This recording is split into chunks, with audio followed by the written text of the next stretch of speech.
C'est pourquoi nous aussi, ayant une si grande nuée de témoins qui nous entourent, rejetant tout fardeau et le péché qui nous enveloppe si aisément, courons avec patience la course qui est devant nous, fixant les yeux sur Jésus, le chef et le consommateur de la foi, lequel, à cause de la joie qui était devant lui, a enduré la croix, ayant méprisé la honte, et est assis à la droite du trône de Dieu.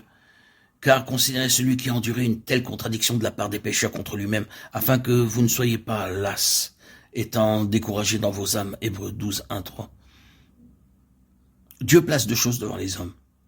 Il propose d'abord la vie éternelle aux pécheurs, ensuite le royaume à tous ceux qui ont déjà la vie éternelle. Tous ceux qui croient ont la vie éternelle.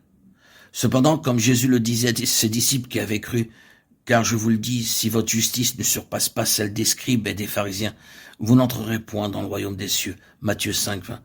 Le Seigneur Jésus déclarait aussi, ceux qui me disent Seigneur, Seigneur, n'entreront pas tous dans le royaume des cieux, mais seulement celui qui fait la volonté de mon Père qui est dans les cieux. Matthieu 7, 21.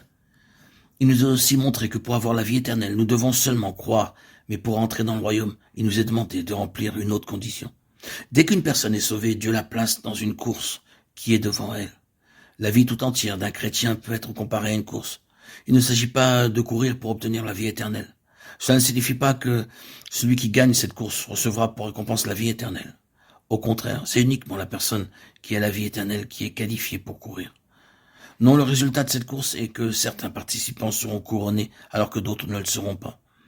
Ne savez-vous pas que ceux qui courent dans le stade courent tous, mais qu'un seul remporte le prix? Courez de manière à le remporter. Tous ceux qui combattent s'imposent toute espèce d'abstinence, et ils le font pour obtenir une couronne corruptible. Mais nous, faisons-le pour une couronne incorruptible. 1 Corinthiens 9, 24, 25. Que signifie donc cette couronne? La couronne représente le royaume.